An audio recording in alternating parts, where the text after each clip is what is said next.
ಧ್ಯಾನ ಮಿತ್ರರಿಗೆ ಆತ್ಮಪೂರ್ವಕ ನಮಸ್ಕಾರಗಳು. ಇವತ್ತು ಯದ್ಭಾವಂ ತದ್ಭವತೆ ಅನ್ನೋ ವಿಷಯ ಬಗ್ಗೆ ತಿಳಿಸ್ಕೊಳ್ಳೋಣ. ನಮ್ಮ ಒಳಗೆ ಏನು ಬೇಕು ಅಂತ ನಾವು ಅನ್ಕೊಂಡಿದ್ದೀವೋ ಅದೇ ಹೊರಗೇನು ಬರುತ್ತೆ, ಅದೇ ಆಗುತ್ತದೆ. ಪ್ರತಿಯೊಂದು ಮ್ಯಾನಿಫೆಸ್ಟೇಷನ್ ಆಗೋಕೆ ಸಮಯ ತಗೊಳ್ಳುತ್ತೆ. 3 ಇದೆ. ಒಂದು ನಮ್ಮ ವಾಕುಗಳು, 2ನೇದು ಆಲೋಚನೆಗಳು, 3ನೇದು ಚೇಷ್ಟೆಗಳು.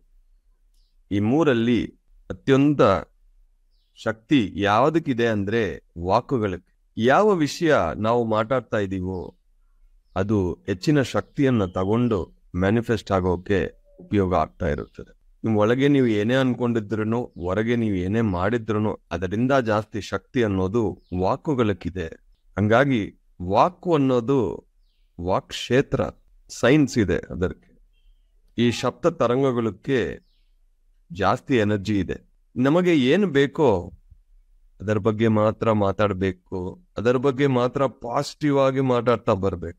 ಒಂಚೂರು ಬಾಯಿಂದ ನಮಗೆ ಏನ್ ಬೇಕೋ ಅದರ ಬಗ್ಗೆ ನೆಗೆಟಿವ್ ಮಾತಾಡಬಾರದು, ಡೌಟ್ಫುಲ್ ಆಗಿ ಮಾತಾಡಬಾರದು. ಯಾಕೆ ಅಂದ್ರೆ ನಾವು ಏನ್ ಮಾತಾಡ್ತಾ ಇದೀವೋ ಯೂನಿವರ್ಸ್ ನಿಮ್ಗೆ ಅದೇ ಕೊಡ್ತಾ ಇದೆ. ವಾಕುಗಳು ಸ್ಟೋರೇಜ್ ಆಗುತ್ತದೆ. ನಾವು ಒಬ್ಬರನ್ನ ಹೊಡೆದಿದ್ರು ಅವರು ಮತ್ತೋಗ್ತಾರು. ಬಾಯಿಂದ ಒಂದು ಮಾತು ಮಾತಾಡಿದ್ರೆ ಜೀವನ ಕೊನೆ ತನಕ ಅವರ ಮರೆಯಲ್ಲ.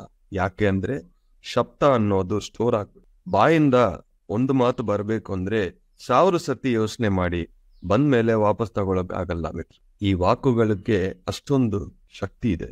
ಹಂಗಾಗಿ ಲೈಫ್ ಅಲ್ಲಿ 2 ವಿಷಯ ನಾವು ಫಾಲೋ ಮಾಡಬೇಕು. ಒಂದು ಗೋಲ್, ಯಾವುದಕ್ಕೆ ನಾನು, ಯಾವ ರೀಸನ್ಗೆ ನಾನು ಜೀವಿಸ್ತಾ ಇದ್ದೀನಿ ಇವತ್ತು, ಗೋಲ್ ಏನು, ಪರ್ಪಸ್ ಏನು, ನೆಕ್ಸ್ಟ್ ಇಮಿಡಿಯೇಟ್ ನಾನು ಏನ್ ಮಾಡೋಕೆ ನಾನು ಪ್ರಯತ್ನ ಮಾಡ್ತಾ ಇದ್ದೀನಿ, ಅದರ ಬಗ್ಗೆ ಮಾತಾಡ್ಬೇಕು. 2ನೇದು ಈ ಸಂಸಾರ ಅನ್ನೋದು, ಜೀವನ ಅನ್ನೋದು ಒಂದು ಡ್ರಾಮಾ ಅನ್ನೋದು ನಿಮ್ಮೊಳಗೆ ಇರಬೇಕು.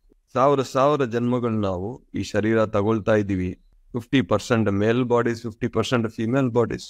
ಸಂಸಾರ ಅನ್ನೋದು ಒಂದು ದೊಡ್ಡ ನಾಟಕ, ಜೀವನ ಅನ್ನೋದು ಒಂದು ದೊಡ್ಡ ನಾಟಕ. ಬಟ್ ಆ ರೋಲ್ ಕರೆಕ್ಟ್ ಆಗಿ ನಾನು ಕಂಪ್ಲೀಟ್ ಆಗಿ ನಮ್ಮ ಧರ್ಮ ಏನೋ ನಾವು ಪಾಟಿಸ್ಬೇಕು. ಅವಾಗ ಏನಾಗುತ್ತೆ, ಇದೆಲ್ಲ ಒಂದು ಡ್ರಾಮಾ ಅಂತ ಒಳಗೆ ಇಟ್ಕೊಳ್ಳಿ.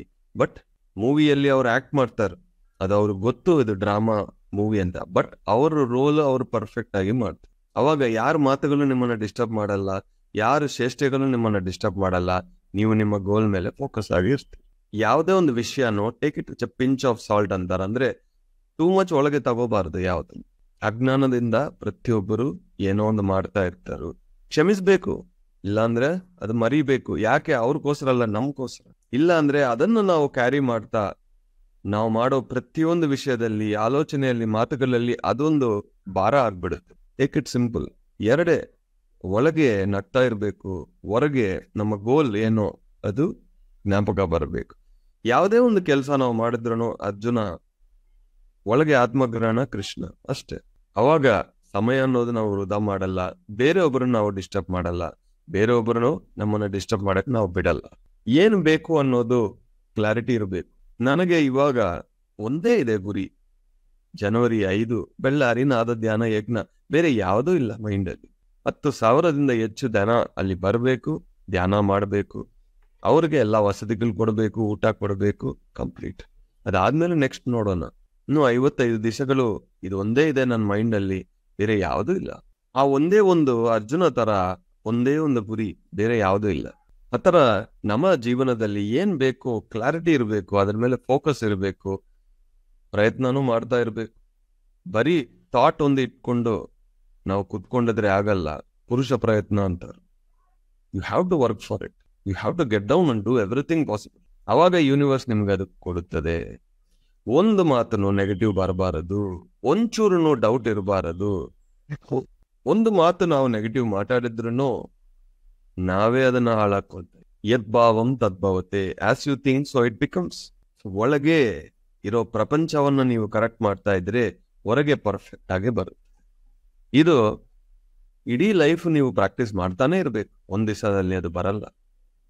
ಒಂಚೂರು ಇಲ್ಲಿ ಅಲ್ಲಿ ತಪ್ಪಾಗಿದ್ರೆ ಗಿಲ್ಟ್ ಬರಬಾರದು, ಕರೆಕ್ಟ್ ಮಾಡ್ಕೋಬಹುದು. ನೆಕ್ಸ್ಟ್ ಟೈಮ್ ಮತ್ತೆ ಈ ಒಂದು ಸಿಚುವೇಶನ್ ಬಂದ್ರೆ ನಾನು ಈ ತರ ಮಾಡಲ್ಲ, ಮೋಟಿವೇಟ್ ಮಾಡ್ಕೊಳ್ಳಿ. ಒಂದು ಸಿಚುವೇಶನ್ ಅಲ್ಲಿ ಮೈಂಡ್ ಸ್ಟಕ್ ಆಗ್ಬಾರದು. Move on. ಈ ಕ್ಷಣದಲ್ಲಿ ಇರ್ಬೇಕು.